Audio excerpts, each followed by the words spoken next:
नमस्कार, एबीपी गंगा में आपका स्वागत है। मैं हूं रोहित सिंह सावल और आप देहरादून से देख रहे हैं बात तो चुभेगी का स्पेशल एडिशन।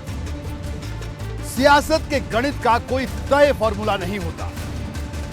यहां पर जो भी फॉर्मूला है उस फॉर्मूले का मतलब यह है कि उस फॉर्मूले से सिर्फ और सिर्फ जीत निकले। यही वजह है कि देश की प्रमुख 14 विपक्षी पार्टियों को पिछले कल सुप्रीम कोर्ट से जो झटका लगा, उसके बाद आज एक बार फिर से ये तमाम विपक्षी पार्टियां एक साथ दिखी। दरअसल देश की 14 विपक्षी पार्टियों ने, जिसमें से समाजवादी पार्टी भी एक थी, कल सुप्रीम कोर्ट ने उनको साफ तौर पर कहा, ये तमाम पार्टियां सुप्रीम कोर्ट गई थी ये कहकर कि सुप्रीम कोर्ट सरकार को दिशा निर्देश दे कि ईडी और सीबीआई का बेजा इस्तेमाल मोदी सरकार कर रही है विपक्षी नेताओं के खिलाफ। लेकिन सुप्रीम कोर्ट ने इस पर कल ही इनकार कर दिया कि वो इस तरह के दिशा निर्देश नहीं दे सकता।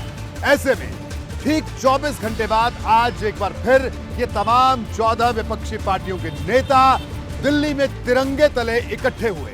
समाजवादी पार्टी के नेता और कांग्रेस के नेताओं ने जिस तरह से इस विरोध प्रदर्शन में एक दूसरे का हाथ थामा, उससे कई सवाल उठ रहे हैं। सवाल ये भी है कि ये एका क्या सिर्फ दिल्ली में दिख रहा है या ये एका गठबंधन की शक्ल ले सकता है और उत्तर प्रदेश में भी इसका असर देखने को मिल सकता है। तो विपक्षी पार्टियों के इस नए पैंतरे पर और सपा की इस रणनीति का मैं आज करूंगा पूरा विश्लेषण। आप देखते रहिए, बात तो चुभेगी।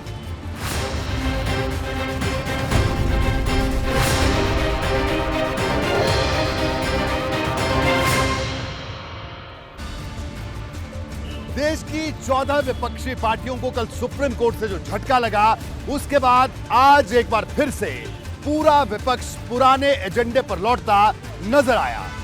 दिल्ली में आज तिरंगे झंडे तले 18 विपक्षी पार्टियों के नेता एक साथ आए और खास बात यह रही कि संसद भवन से लेकर विजय चौक तक इन तमाम नेताओं ने विरोध प्रदर्शन निकाला और सोनिया गांधी भी इस विरोध प्रदर्शन में हाथ में तिरंगा लेते हुए नजर आई। साथ ही साथ कांग्रेस और सपा के नेता जिस तरह से हाथ में हाथ डालकर इस विरोध प्रदर्शन में शामिल हुए, उससे कई सवाल तो उठ रहे हैं। गठबंधन को लेकर चर्चा हो रही है, लेकिन दूसरी तरफ प्रधानमंत्री नरेंद्र मोदी ने विपक्ष की इस एकजुटता पर सवाल उठाया। तंज कसा प्रधानमंत्री नरेंद्र मोदी ने हनुमान जी का उदाहरण देते हुए कहा कि भ्रष्टाचार के खिलाफ कार्रवाई जारी रहेगी।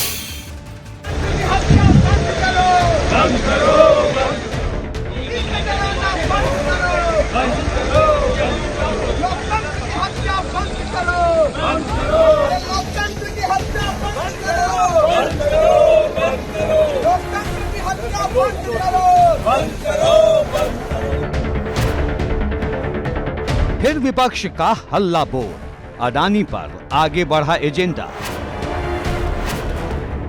देशों के प्रधानमंत्रियों से या वहाँ के बिजनेसमैन से या वहाँ के मंत्रियों से मुलाकात की और आपके वजह से उनको कौन सा ऑर्डर मिला, कैसा मिला, ये सारे डिटेल यहाँ पर चर्चा होना चाहिए।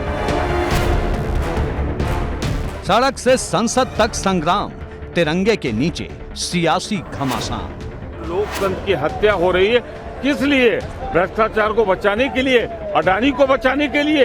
क्योंकि लूटने वाला अगर गुनहगार है अडानी, तो लुटवाने वाली सरकार भी गुनहगार है। संसद से विजय चौक तक मार्च, विपक्षी एकता की battery charge. Bharatiya Janata party के मन में न तो लोकतंत्र के लिए कोई सम्मान है, ना ही विपक्ष के लिए कोई सम्मान है। वो हर आवाज को कुचल देना चाहते हैं। पहले सड़क पर कुचल रहे थे, अब संसद में भी कुचल रहे। मोदी जी ने साबित कर दिया कि वो इंडिया के प्रधानमंत्री नहीं है, अडानी के प्रधानमंत्री हैं। सिर्फ अडानी के मुद्दे पर पूरा सत्र मोदी जी ने चलने नहीं दिया। अडानी मुद्दा तो बहाना है, विपक्ष को एक मंच पर लाना है। जो भी तेरा प्यारा हो, मेरे दिल का तारा हो, मेरे सिर का ताज, मेरी अखियों का तारा हो, और यही होता हुआ दिख रहा है। चीनी नेशनलिस्ट के मालिक हैं, लेकिन ये अडानी जी का सारा काम करते हैं। विपक्षी एकता की नई तस्वीर, कांग्रेस का हाथ सपा के साथ।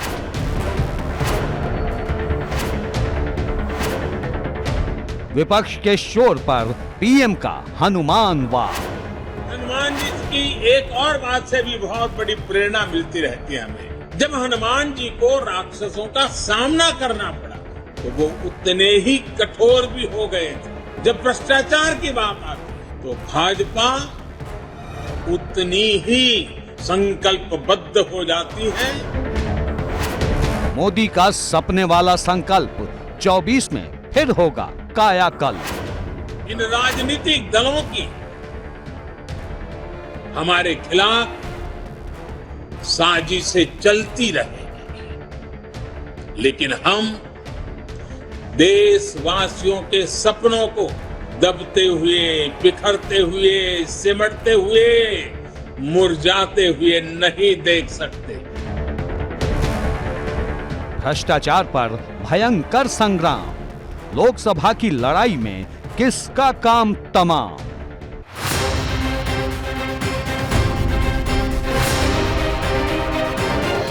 बात तो चुभेगी। अडानी मुद्दे को लेकर कांग्रेस समेत पूरा विपक्ष एकजुट दिखाई दे रहा है। वहीं दूसरी तरफ राहुल गांधी की सदस्यता रद्द होने के बाद विपक्ष के तेवर और तल्ख हो गए हैं। यही वजह रही कि राज्यसभा में कांग्रेस के नेता मल्लिकार्जुन खड़गे ने आज कहा कि अगर देश में लोकतंत्र को जिंदा रखना है तो विपक्ष की बात सरकार को सुननी होगी। दरअसल मल्लिकार्जुन खड़गे का इशारा जेपीसी जांच की तरफ था।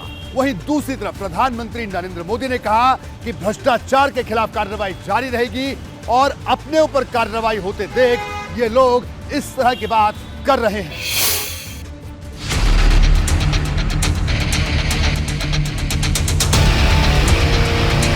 अडानी के मुद्दे पर विपक्ष पीछे हटने को तैयार नहीं है। दिल्ली में एक बार फिर विपक्षी दलों ने मोदी सरकार के खिलाफ हुंकार भरी। संसद से विजय चौक तक तिरंगा यात्रा निकाली। यानी एक तरफ संसद में अडानी के मामले में जेपीसी जांच की मांग उठाई जा रही है, तो सड़क पर आकर जनता के बीच संदेश भी पहुंचाया जा रहा है। पर्दा है पर्दा, पर्दे को रहने दो। पर्दा जो उठ गया तो भेद खुल जाएगा। और परत दर परत पर्दा उठता जा रहा है और भेद खुलता जा रहा है। ना चीन पर ना अडानी पर, क्योंकि ये परतें दर परतें अब खुलती जा रही हैं। आप बचाना चीन को भी चाहते थे, आप बचाना अडानी को भी चाहते थे। असलियत यह है कि आपका मुखौटा, आपका मास्क उतर चुका है, क्योंकि यह एक अमर प्रेम कथा है। मोदी, चीन और अडानी इसके मुख्य किरदार है और यह टोटली एंटी नेशनल, देश विरोधी, देशद्रोही एक्टिविटी है। अडानी के मुद्दे पर संग्राम इतना जोरदार छिड़ा है कि संसद की कार्यवाही भी ठीक से चल नहीं पा रही। गुरुवार को लोकसभा की कार्यवाही अनिश्चित काल के लिए स्थगित कर दी गई, तो राज्यसभा में भी बार बार विरोध और शोर शराबा होता रहा। संसद का एपिसोड खत्म होने के बाद विपक्षी दल सड़क पर आए। कांग्रेस अध्यक्ष मल्लिकार्जुन खड़गे के नेतृत्व में तिरंगा यात्रा निकाली गई और अडानी मामले को घोटाला बताते हुए पुराने सवाल दोहराए गए। देशों के प्रधानमंत्रियों से या वहां के बिजनेसमैन से या वहां के मंत्रियों से मुलाकात किए और आपके वजह से उनको कौन सा ऑर्डर मिला, कैसा मिला, ये सारे डिटेल यहां पर चर्चा होना चाहिए। इसीलिए हम जेपीसी की मांग कर रहे थे। इसीलिए ये मुद्दे जो राहुल जी ने उठाए थे उसको उन्होंने अलग करके दूसरा ये इश्यू डाइवर्ट करने के लिए उन्होंने माफी मांगो। अडानी मुद्दे को लेकर संसद भवन से विजय चौक तक निकले तिरंगा मार्च में 18 विपक्षी दलों के सांसद शामिल हुए, जिसमें सपा का भी नाम है। एक बड़ी तस्वीर तो विपक्षी दलों की बैठक से भी सामने आई, जहां सपा सांसद एसटी हसन और कांग्रेस सांसद प्रमोद तिवारी एक दूसरे का हाथ उठाए दिखाई दिए। इधर विपक्षी दल अडानी के मुद्दे पर नया सियासी रास्ता तैयार कर रहे थे, तो उधर पीएम मोदी ने विपक्षी दलों की एकता पर फिर से चुभने वाला वार किया। नफरत से भरे हुए लोग आज झूठ पर झूठ बोले जा रहे हैं। अपने भ्रष्ट कर्मों का खुलासा होते देख ये बेचैन है, हताशा से भर गए। इतने हताश, इतने निराश हो चुके हैं कि अब एक ही रास्ता उनको दिख रहा है और वो खुल करके कहने लगे हैं, मोदी तेरी कब्र खुदेगी। वो कब्र खोदने की धमकी देने लगे। पीएम मोदी ने फिर एक बार चुन चुन कर विपक्षी नेताओं पर हमला बोला। उनका निशाना सबसे ज्यादा कांग्रेस पर था। कांग्रेस और उनके जैसी पार्टियों का कल्चर, उन पार्टियों की पहचान है, पार्टी का नाम लेते ही एक ही बात दिखती है। सारी पार्टियों का तरफ देख लीजिए, परिवारवाद, वंशवाद, जातिवाद। कांग्रेस और उसके जैसी पार्टियों का कल्चर छोटा छोटा सोचना, छोटे सपने देखना और उससे भी कम हासिल करके खुशियां मनाना बस, और खुशी एक दूसरे की पीठ थपथपाना। भाजपा का पॉलिटिकल कल्चर है बड़े सपने देखने और उससे भी ज्यादा हासिल करने के लिए जी जान से खप जाना। साफ है, पूरी लड़ाई भ्रष्टाचार पर है। पीएम मोदी जहां भ्रष्टाचार पर कड़ी कार्रवाई का दावा कर रहे हैं, तो विपक्ष अडानी के मुद्दे को महाभ्रष्टाचार बताते हुए लगातार जेपीसी जांच की मांग पर अड़ा है। अब सवाल ये है कि किसका दावा मजबूत है और किसके दावे को जनता 24 के चुनाव में स्वीकार करेगी। एबीपी गंगा के लिए ब्यूरो रिपोर्ट। आज भारतीय जनता पार्टी का स्थापना दिवस है। यही वजह रही कि आज देश भर में भारतीय जनता पार्टी के तमाम कार्यकर्ताओं ने अपना स्थापना दिवस मनाया। भारतीय जनता पार्टी इस वक्त अपने स्वर्णिम युग से गुजर रही है। लगातार 2 बार से केंद्र में पार्टी की सरकार है और देश भर में कई राज्यों में भारतीय जनता पार्टी एक के बाद एक जीत दर्ज करवा रही है। लोकसभा का चुनाव सामने है और भारतीय जनता पार्टी और प्रधानमंत्री नरेंद्र मोदी खुद ये चाहते हैं कि वो तीसरी बार केंद्र में सरकार बनाए और उनको पता है ये तभी मुमकिन है जब बीजेपी के तमाम कार्यकर्ता एकजुट होकर काम करेंगे। यही वजह रही कि पार्टी के स्थापना दिवस के मौके पर प्रधानमंत्री नरेंद्र मोदी ने देश भर के पार्टी के करोड़ों कार्यकर्ताओं को मंत्र दिया और लोकसभा चुनाव में जी जान से जुटने की बात भी उनसे कही। भाजपा ये वो पार्टी नहीं है जो अखबारों से, टीवी स्क्रीन की चमक से पैदा हुई हो। भाजपा ट्विटर हैंडलों और यूट्यूब के चैनलों से पैदा नहीं हुई है।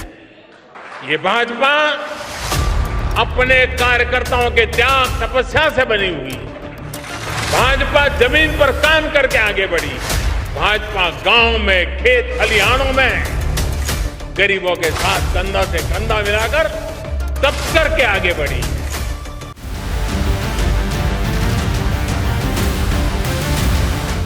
जिस पार्टी ने अपने पहले लोकसभा चुनाव में सिर्फ 2 सीटें जीती थी, वो आज 300 से ज्यादा सीटों पर कमल खिला चुकी है। और इसी भारतीय जनता पार्टी ने अपने स्थापना दिवस पर 24 का संकल्प भी ले लिया है। हमें दुनिया की सबसे बड़ी पार्टी होने के बाद भी अति आत्मविश्वास का शिकार नहीं होना है। लोगों ने अभी से कहना शुरू कर दिया है कि 2024 में भाजपा को कोई नहीं हरा सकता। ये बात सही भी है, लेकिन हमें एक भाजपा कार्यकर्ता के नाते इस देश के हर नागरिक का दिल जीतना है। हमें चुनाव जीतने तक सीमित नहीं रहना है, कोटि कोटि जनों के दिलों को जीतना, ये हमारा मकसद है। भाजपा के आज लोकसभा में 303 सांसद हैं, राज्यसभा में 93 सांसद हैं और देश भर में विधायकों की संख्या 1400 के पार है। पीएम ने स्थापना दिवस पर कार्यकर्ताओं को संबोधित किया तो भाजपा के भविष्य का खाका भी खींच दिया। न सिर्फ विपक्ष पर चुभने वाला वार किया, बल्कि सामाजिक न्याय के बहाने दलित पिछड़े वोट बैंक को साधने की कोशिश भी की। सामाजिक न्याय ये हमारे लिए राजनीतिक नारेबाजी का हिस्सा नहीं, ये हमारे लिए आर्टिकल ऑफ फेथ है। बीते वर्षों में बहुत सारे दल सामाजिक न्याय के नाम पर राजनीति का दिखावा करते रहे हैं, जबकि भाजपा सामाजिक न्याय को जीती है, उसकी भावना का अक्षरशः पालन करती है। भाजपा ने अपने स्थापना दिवस के मौके पर सामाजिक न्याय वाला प्लान भी बनाया है। भाजपा के ओबीसी मोर्चे का सामाजिक न्याय पखवाड़ा शुरू हो चुका है। सामाजिक न्याय पखवाड़ा के तहत दलित ओबीसी वोटर को जोड़ने की कोशिश होगी। ओबीसी मोर्चा गांव-गांव, घर-घर चलो अभियान से लोगों को जोड़ेगा। ये अभियान 14 अप्रैल को बाबा साहब की जयंती तक चलेगा। इस अभियान के तहत 15,000 गांव सभी नगर निगमों तक पहुंचने का लक्ष्य रखा गया है। कार्यकर्ता नगर पालिका परिषद और नगर पंचायतों में भी जाएंगे। 24 के चुनाव में जब भाजपा जाएगी तो उसके पास गिनवाने के लिए कई मुद्दे होंगे। 3 तलाक से लेकर धारा 370 का जिक्र तो होगा ही, साथ ही राम मंदिर निर्माण और भ्रष्टाचार मुक्त सरकार का दावा भी होगा। लेकिन दलित पिछड़ों का साथ कहीं कमजोर न पड़ जाए, इसके लिए भाजपा कोई रिस्क लेना नहीं चाहती। आज का दिन भाजपा के हर कार्यकर्ता के लिए बहुत ही गौरव का दिन है और बहुत प्रसन्नता का दिन है। और पार्टी चूंकि हम सबकी माँ है और पार्टी के कारण हम सब लोग आज एक कार्यकर्ता के रूप में सरकार में रह करके अपनी जिम्मेदारी का निर्वाह कर रहे हैं। 50 साल की भाजपा होगी, उसकी तैयारी के लिए किस रूप में हमें आगे बढ़ना है और हम लोग कुछ चुनाव भी जीतना है और अपने देशवासियों का दिल भी जीतना है। इस संकल्प के साथ भारतीय जनता पार्टी की इस विचार यात्रा को लेकर हम लोग आगे बढ़ेंगे। स्थापना दिवस के मौके पर भाजपा प्रदेश मुख्यालय में भव्य कार्यक्रम का आयोजन किया गया। सीएम योगी और प्रदेश अध्यक्ष भूपेंद्र चौधरी ने पार्टी मुख्यालय पर भाजपा का झंडा फहराया। सभी ने पीएम मोदी के संबोधन को सुना। स्थापना दिवस के जश्न के साथ ही 24 की तैयारी भी शुरू हो गई। हम सभी कार्यकर्ता बूथ स्तर जाकर के सभी लोगों को जोड़ करके जो हमारे सामाजिक समरसता की भावनाएं हैं, दलित समाज के भाई बहन हैं, सबसे जोड़ करके पार्टी से जोड़ने का काम करेंगे और सबको साथ लेकर चल। क्या कहेंगे, भाजपा का स्थापना दिवस है, भाजपा मनाएगी, लेकिन जिस तरीके की स्थापना इस देश में करने जा रहे हैं वो तो न तो लोकतंत्र के हित में है, न जनता के हित में, न संवैधानिक है। उनकी पार्टी का स्थापना दिवस है, खुशी से मनाएं, लेकिन देश के अंदर जिस तरीके की स्थापना कर रहे हैं कांग्रेस पार्टी उसका पुरजोर विरोध करती है।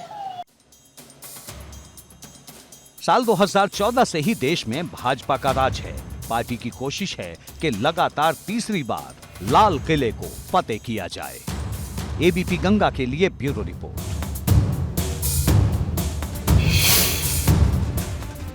अखिलेश यादव ने आज एक बार फिर से भारतीय जनता पार्टी की प्रदेश सरकार पर निशाना साधा है।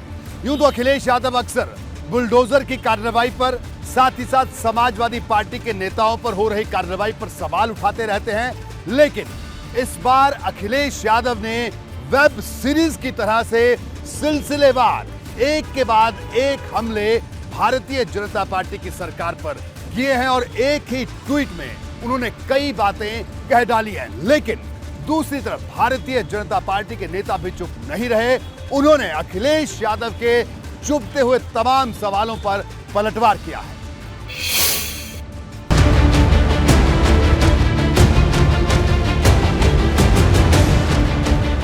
निकाय चुनाव की तैयारी में जुटे अखिलेश यादव ने भाजपा सरकार पर फिल्मी स्टाइल में चुभने वाला प्रहार किया। अखिलेश यादव ने ट्वीट किया, भाजपा और पुलिस की भ्रष्टाचारी सांठगांठ यूपी में भाजपा राज सीजन 2 की आपराधिक पटकथा लिख रही है, जिसके मुख्य अध्याय हैं फर्जी केस का जाल, वसूली का दबाव, बुलडोजर का डर, अपहरण, फिरौती, एनकाउंटर की धमकी और आत्महत्या पर मजबूर करना। यानी अखिलेश ने बुलडोजर से लेकर पुलिस की छवि तक पर चुभने वाले सवाल खड़े किए। उन्होंने जहां फर्जी केस को मुद्दा बनाया तो एनकाउंटर की धमकी को लेकर भी सियासी वार किया। उत्तर प्रदेश में भारतीय जनता पार्टी की सरकार जनता पर लगातार दबाव बना करके जन संघर्षों को दबाना चाहती है और भारतीय जनता पार्टी के मंत्री और पुलिस के बीच में सांठगांठ बन गई है, तिगड़ी बन गई है, जिसके कारण से लगातार अपराधों में बेतहाशा वृद्धि हुई है। लेकिन कुछ लोग हैं जो भाजपा राज सीजन 2 लिखकर बातें करते हैं। उनको लगता है उसकी जगह बाकी सारी चीज़ तो सही है, उसकी जगह उनको सपा राज 2 यानी आदरणीय मुलायम सिंह जी के बाद का जो राज का उल्लेख करना चाहिए, क्योंकि ये सारी चीज़ें जो फर्जी केस हैं उसका रिकॉर्ड टूटा था, चाहे वो बसपा के कार्यकर्ताओं पे हो चाहे भाजपा के कार्यकर्ताओं पे हो। अखिलेश यादव ने अपने ट्वीट से कई चुभने वाले सवाल उठाए हैं, जैसे किसी वेब सीरीज का दूसरा सीजन आता है, उसी तरह उन्होंने भाजपा सरकार को यूपी में दूसरा सीजन बताया, यानी पहले कार्यकाल की कहानी आगे बढ़ती जा रही है। अखिलेश यादव ने जो ट्वीट किया है, उनके जमाने में जो स्थिति होती थी उसी बात के ट्वीट कर रहे हैं। योगी वन में भी जो भी ऐसे अपराधी थे, माफिया थे, गुंडा थे, जो समाज में एक तरह से कहा जाए कि अस्थिरता पैदा करने की कोशिश करते थे, कानून को अपने हाथ में लेने की कोशिश करते थे, कानून की धज्जियाँ उड़ाते थे, उनके खिलाफ हमारी योगी वन की सरकार ने कार्रवाई किया और योगी 2 भी कार्रवाई करेगी। अखिलेश हर रोज किसी न किसी बात को मुद्दा बनाते हुए ट्वीट करते हैं, सरकार को घेरते हैं, सवाल उठाते हैं, लेकिन इस बार उन्होंने जो ट्वीट किया वो भाजपा नेताओं को बुरी तरह चुभ गया है। जहाँ तक समाजवादी पार्टी का या तो भारतीय जनता पार्टी संकल्पित है कि समाज संविधान में जो आरक्षण की व्यवस्था उसी के साथ हम लोग आगे बढ़ रहे हैं। इनके पास केवल लोगों को गुमराह करके, लोगों को भ्रम में पैदा करके अपना चुनावी एजेंडा सेट करने के लिए हम सबको साथ लेके चल रहे हैं मोदी जी के नेतृत्व में। इनके आरक्षण की जो कल्पना है, इनकी जो सामाजिक न्याय की कल्पना है, उसमें उनका परिवार, उनके घर के लोग, उनके समाज के लोग तक ही सीमित है। 24 के चुनाव से पहले अखिलेश एक साथ कई मोर्चों पर भाजपा को घेरने की तैयारी में जुटे हैं। एक तरफ जहां वो दलित वोट बैंक के मुद्दे पर लगातार कदम आगे बढ़ा रहे हैं, तो साथ ही ऐसा माहौल भी तैयार कर रहे हैं जिससे उनका वोट प्रतिशत 50% तक पहुंच जाए। वैसे भी सपा का लक्ष्य यूपी की 80 में से 50 सीटों को जीतने का है। एबीपी गंगा के लिए ब्यूरो रिपोर्ट। उत्तर प्रदेश में निकाय चुनाव की तारीखों का ऐलान कभी भी हो सकता है, लेकिन इस बीच आज मुख्यमंत्री योगी आदित्यनाथ ने 8,000 करोड़ रुपए की शहरी क्षेत्रों की विकास की योजनाओं का लोकार्पण और शिलान्यास किया। इसे निकाय चुनाव के लिहाज से भारतीय जनता पार्टी की प्रदेश सरकार का एक बड़ा दांव माना जा रहा है। इस कार्यक्रम के दौरान मुख्यमंत्री योगी आदित्यनाथ ने विपक्ष पर जमकर निशाना साधा और यह भी बताया कि किस तरह से उनकी सरकार विकास के एजेंडे पर आगे बढ़ रही है।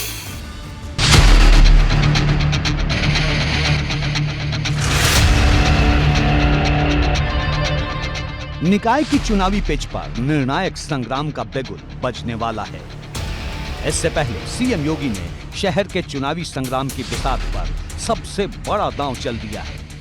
लखनऊ में आयोजित नगर विकास विभाग के कार्यक्रम में सीएम योगी ने शहरी क्षेत्रों के विकास के लिए 8,754 करोड़ रुपए की 2042 परियोजनाओं का लोकार्पण और शिलान्यास किया। इस मौके पर सीएम योगी ने विपक्ष पर सीधा हमला बोला। सीएम ने कहा कि कुछ लोग जाति और मजहब के नाम पर समाज को बांटने का काम कर रहे हैं, जिनका विकास से कोई लेना देना नहीं। जिन्होंने आजाद भारत को जाति के नाम पर, क्षेत्र के नाम पर, भाषा के नाम पर, तमाम वादों के आधार पर बांटा था, उन सब की आंखों को खोलने वाला है कि जाति, मत और मजहब के नाम पर बांटने वाले लोग वास्तव में किसी के हितैषी नहीं होते हैं। सीएम योगी के इस बयान को निकाय चुनाव से पहले जातीय जनगणना का मुद्दा उठा रही समाजवादी पार्टी से जोड़कर देखा जा रहा है, क्योंकि सीएम योगी यहीं नहीं रुके। योगी ने परिवारवाद की सियासत पर भी चुभने वाला वार किया। जिनका विकास से कोई लेना देना नहीं होता है, इनको गरीबों से कोई लेना देना नहीं होता है। ये केवल अपना और अपने परिवार का उल्लू सीधा करना चाहते हैं और उल्लू सीधा करने के लिए लोग हमेशा किसी न किसी प्रकार का कोई ना कोई स्वांग रचते हैं और इस देश ने और पूरे प्रदेश ने इस बात को महसूस किया।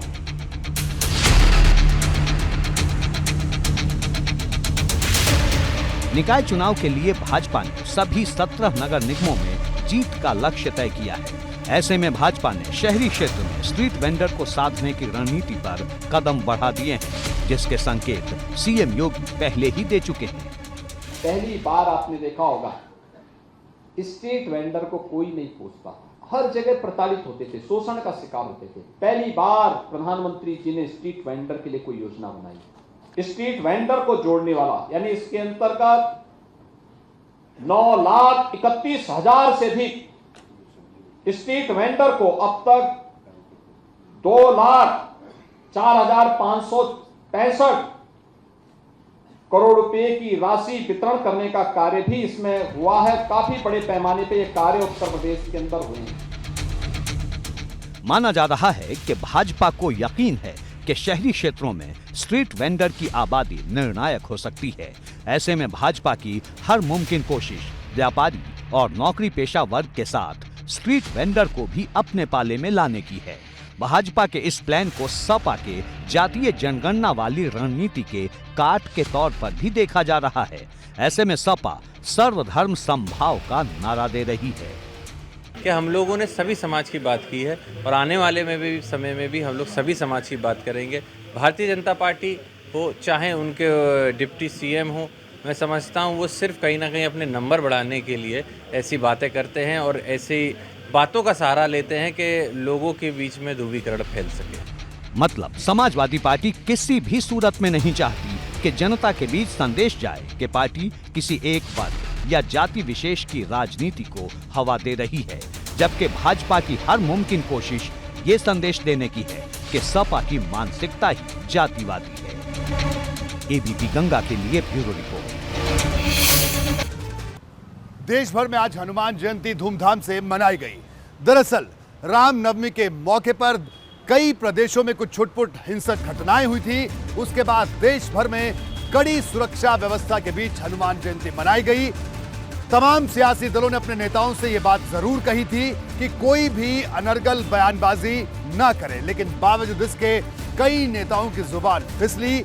ऐसे ही उत्तर प्रदेश में राम अचल राजभर, जो कि समाजवादी पार्टी के विधायक हैं, उनके प्रतिनिधि ने एक ऐसा बयान दिया जिसके बाद सियासी उबाल आ गया। हालांकि हालात बिगड़ता देख खुद राम अचल राजभर आगे आए और उन्होंने कहा कि उनकी छवि बिगाड़ने की कोशिश की जा रही है, उनकी मंशा किसी भी तरह का माहौल खराब करने की नहीं है।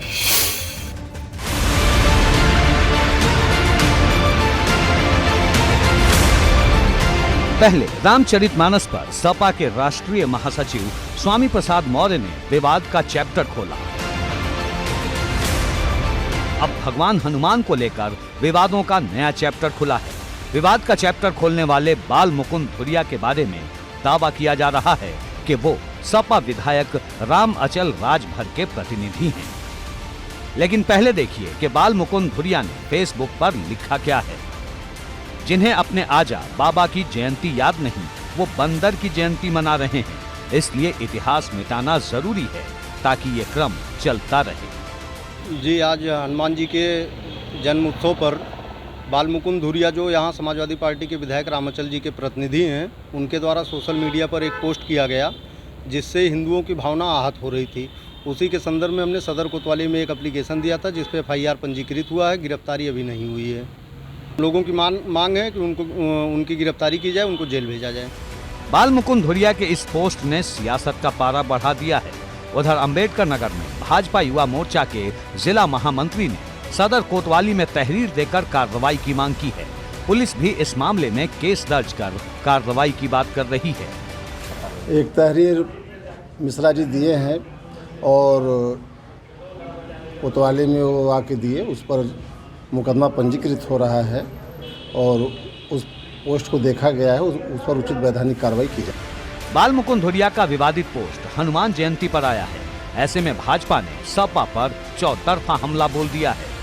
ही उनकी पार्टी के लोग से संबंधित लोग ग्रंथ फाड़ने लगते हैं, श्री रामचरितमानस का ग्रंथ फाड़ने लगते हैं, जलाने लगते हैं। और कई बजरंगबली श्री हनुमान को उनके जन्मोत्सव पर, जन्मदिन पर इस प्रकार का टिप्पणी, अभद्र टिप्पणी करते हैं।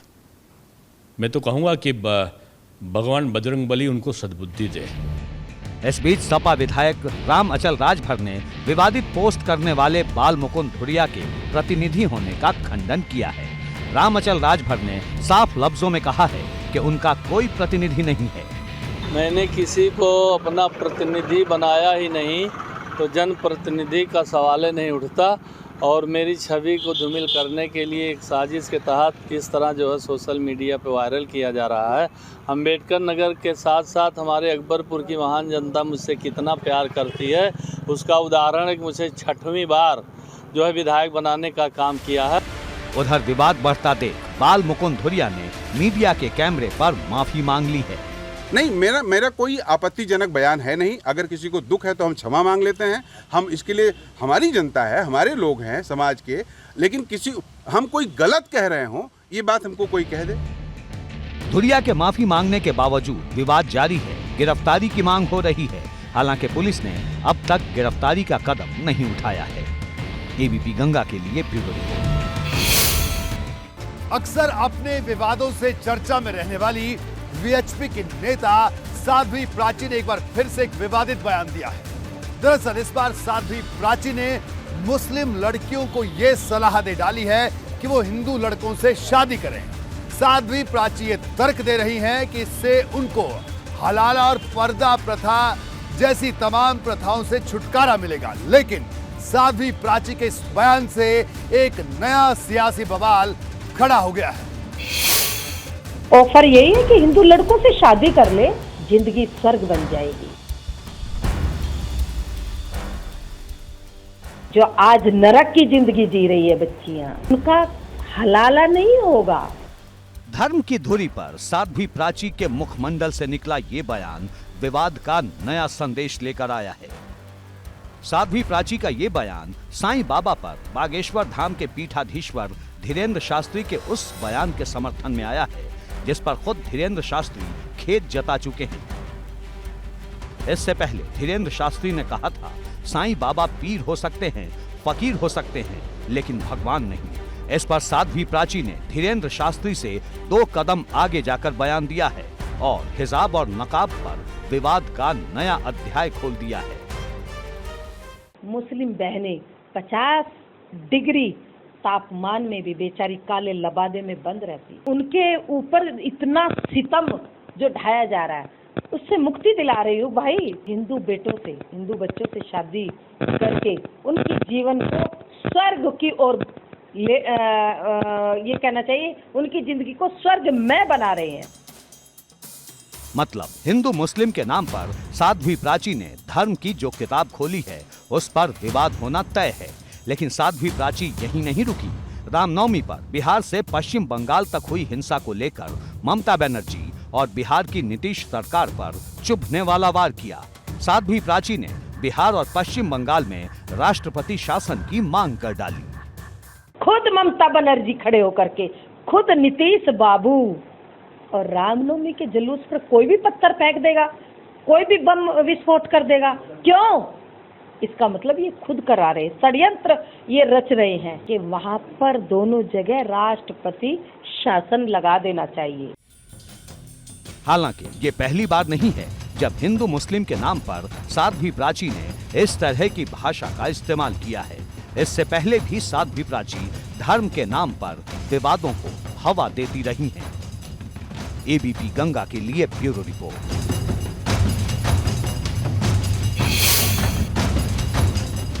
उमेश पाल हत्याकांड के आरोपियों को पकड़ने के लिए पुलिस कोने कोने से सबूत जुटा रही है और लगातार लोगों से पूछताछ भी कर रही है। वहीं दूसरी तरफ अतीक का परिवार भी कानूनी दांवपेच अपनाकर बचने की पूरी कोशिश कर रहा है। लेकिन आज एमपी एमएलए कोर्ट ने अतीक की पत्नी शाइस्ता परवीन ने जो याचिका दायर की थी अग्रिम जमानत की, उसको खारिज कर दिया। वहीं दूसरी तरफ पुलिस अब अतीक की बहन और मेरठ से पकड़े गए अखलाक की पत्नी को भी इस पूरे मामले में आरोपी बनाने की कवायद शुरू कर चुकी है।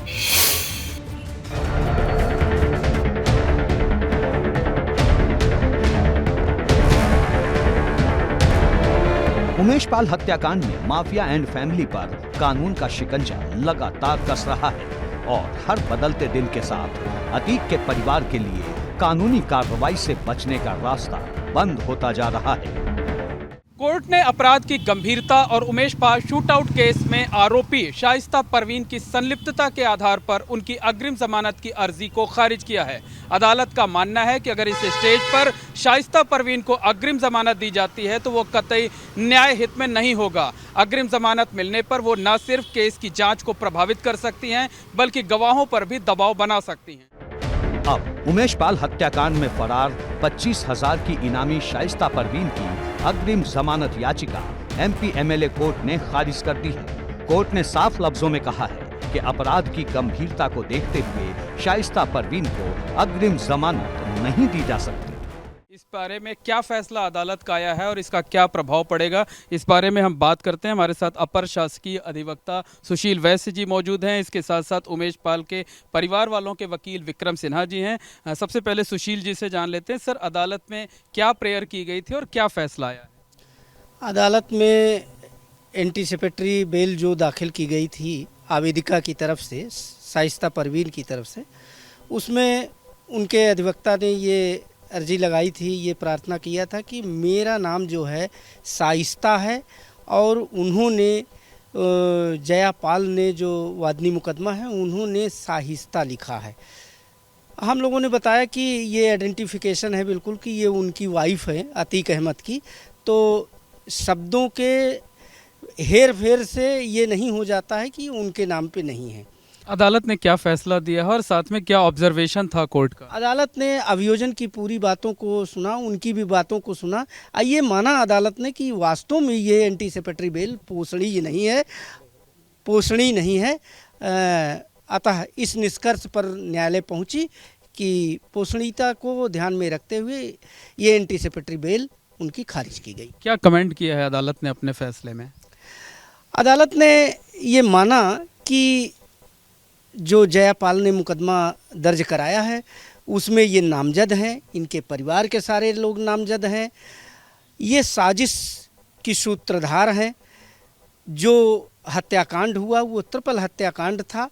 अपराध इतना गंभीर है कि उस पर जो है विचार करने योग्य नहीं है इनका अपराध। इस बीच पुलिस ने अतीक की बहन आयशा नूरी, जो मेरठ से गिरफ्तार अतीक के बहनोई अखलाक की पत्नी है, वो माफिया अतीक की सबसे बड़ी राजदार बताई जा रही है, उसे आरोपी बनाने की तैयारी शुरू कर दी गई है।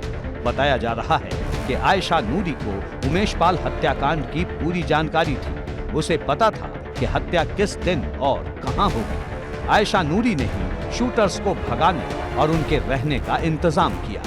पुलिस सूत्रों के मुताबिक हत्याकांड से पहले और बाद में आयशा नूरी ने प्रयागराज, लखनऊ और बरेली के कई चक्कर लगाए थे, लेकिन जैसे ही पुलिस ने अखलाक को गिरफ्तार किया, आयशा नूरी फरार हो गई। ऐसे में माना जा रहा है कि अगर आयशा नूरी की गिरफ्तारी होती है तो उमेश पाल हत्याकांड की गुत्थी सुलझ सकती है। बेहद शातिर आयशा नूरी डॉन अतीक के एक इशारे पर किसी को भी ठिकाने लगाने वाले गुनहगारों की न सिर्फ सबसे बड़ी राजदार है, बल्कि उनके लिए महफूज शरण स्थली मुहैया कराना भी उसी की जिम्मेदारी थी। उमेश पाल हत्याकांड में एसटीएफ के हाथ जो सबूत लगे हैं वो कुछ नई और बड़ी कहानी की तरफ इशारा कर रहे हैं। अब आयशा नूरी की गिरफ्तारी के बाद ही ये साफ हो पाएगा कि आखिर एसटीएफ के दिमाग में जो सवाल हैं उनके जवाब आयशा नूरी क्या देती हैं।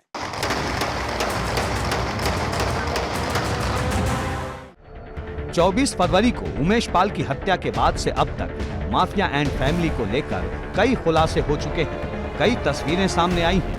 अब एक और वीडियो सामने आया है जिसमें अतीक का भाई अशरफ और बेटा अली ताबड़तोड़ गोलियां चलाते नजर आ रहे हैं। ये वीडियो 2016 में अतीक अहमद के साले शबी अहमद की शादी का बताया जा रहा है। इस वीडियो में अतीक का गुर्गा आसाद कालिया भी दिख रहा है। ये वीडियो अतीक अहमद के साले शबी अहमद की बारात का है। मामला साले की शादी का था, ससुराल में रौब झाड़ना था, लिहाजा अतीक अहमद ने परिवार के सदस्यों और गिरोह के लोगों से ताबड़तोड़ फायरिंग कराई थी। ताबड़तोड़ फायरिंग से शादी समारोह में मौजूद तमाम लोग सहम गए थे, लेकिन किसी में भी विरोध करने या एतराज जताने की हिम्मत नहीं थी, क्योंकि मामला सीधे तौर पर डॉन से जुड़ा था। बताया जा रहा है कि पुलिस माफिया एंड फैमिली से जुड़े हर एक वीडियो और तस्वीर को खंगाल रही है, ताकि अतीक अहमद के नेटवर्क का पूरा पता लगाया जा सके। उमेश पाल की हत्या कर फरार गोलीबाज गुनहगार की तलाश की जा सके। ये बात और है कि अब तक पुलिस को उमेश पाल हत्याकांड के आरोपियों का कोई सुराग नहीं मिल पाया है। एबीपी गंगा के लिए प्रयागराज से मोहम्मद मोइन और मेरठ से सनुज शर्मा के साथ ब्यूरो रिपोर्ट।